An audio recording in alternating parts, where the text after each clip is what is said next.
Yeah. So um, the main question I think a lot of people ask is why meditate?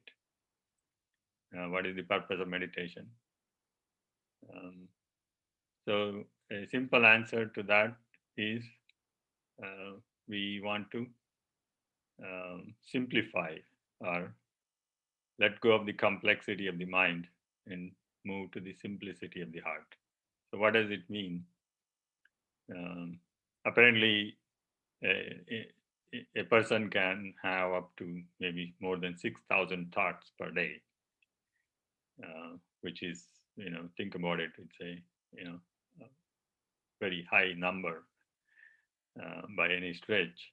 But most of the time, we are not even aware of our thoughts, so we don't even really keep count, um, and we just we begin to believe we are our thoughts.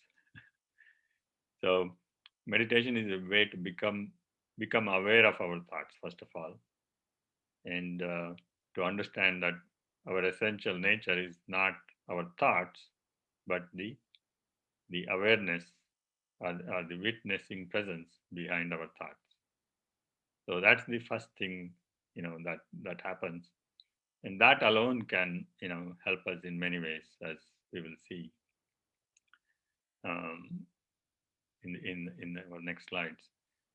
But before that, um, I also want to talk about inspiration and intuition. Um, so the thoughts alone cannot solve all of our problems.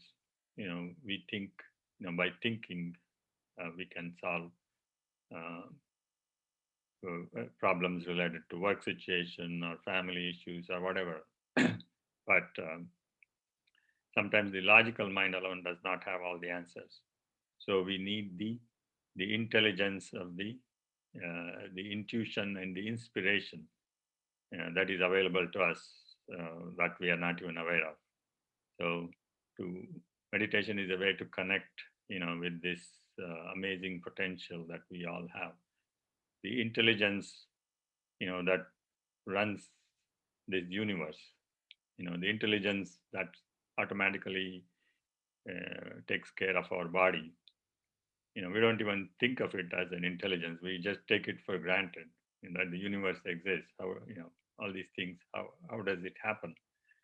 So there is a kind of a divine intelligence that within us we can tap into, that we are not even aware of. And it all happens by becoming aware. In other words, expanding our consciousness. And meditation also helps us to purify our consciousness, as uh, as we understand a lot of our um, you know our mind gets unnecessarily complex. you know we become addicted to certain habits. We become conditioned, from our upbringing, from our education, from our families, from our culture. So unnecessarily make our life complicated. So meditation is a way to simplify it and maybe perhaps make it more pure. Um, and then using our heart as a guide rather than the mind alone, as we discussed earlier. Um, and also related to this intuition and inspiration, I want to say that a lot of scientific discoveries happen in our history, not just by thinking.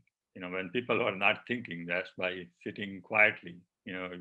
Scientists had the eureka moments. So that's a kind of an example to keep in mind. Evolve from thinking to feeling, and as I said, moving from we are our thoughts to the we are the observer of our thoughts. And this is a kind of a picture that I like, um, that kind of depicts what I was discussing, being lost in your thoughts to observing our thoughts. while you're lost and we identify so closely with our thoughts, and then we are afraid, we may be anxious, we may be fearful, but just the subtle shift of becoming aware of our thoughts can solve a number of problems. So that's another uh, way to look at it. In heartfulness meditation, we meditate on the heart.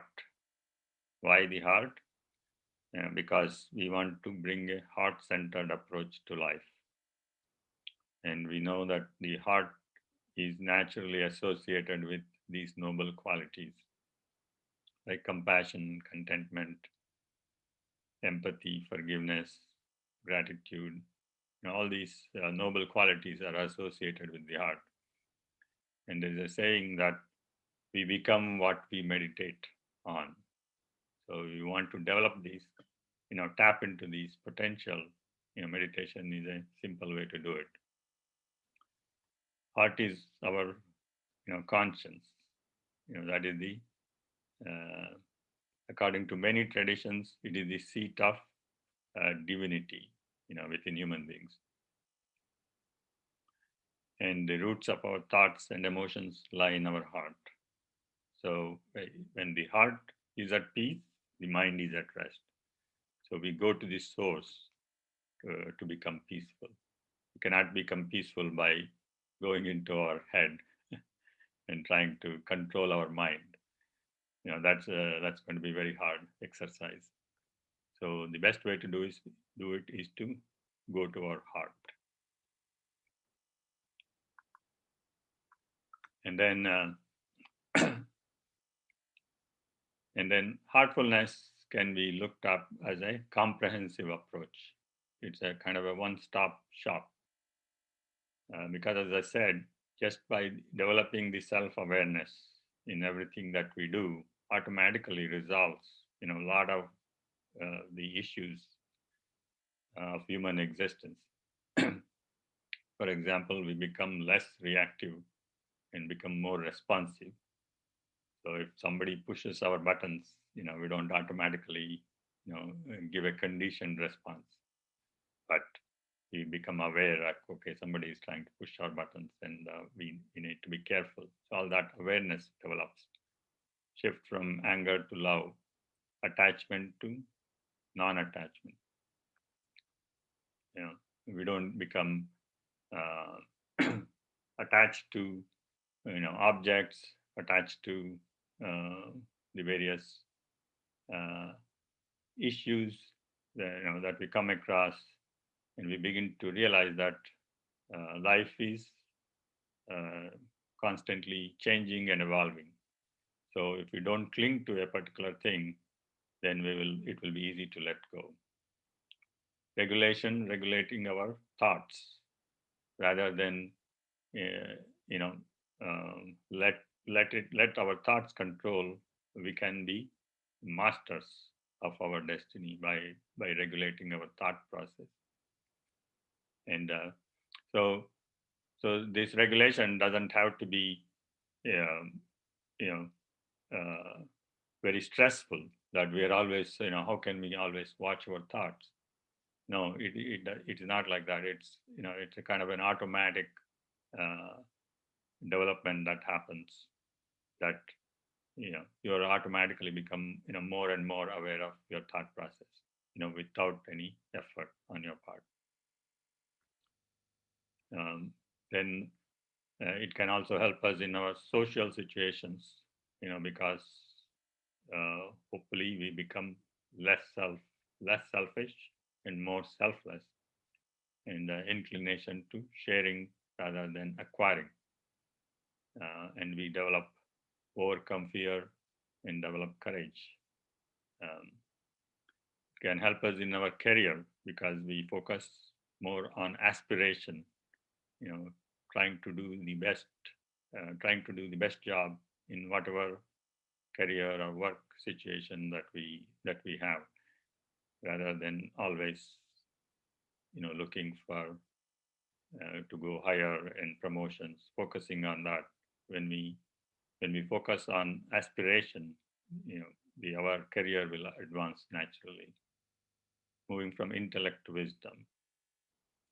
And complexity, overcoming complexity to becoming simple, and being in love to becoming love. So humans always expect love from others, and we get hurt if we don't get it. So why not be that yourself and share that love with others? So that is always a recipe for happiness. Rather than expecting love, you share your love or become love. So these are kind of a comprehensive approach uh, in which heartfulness can impact our life in a variety of uh, facets of life.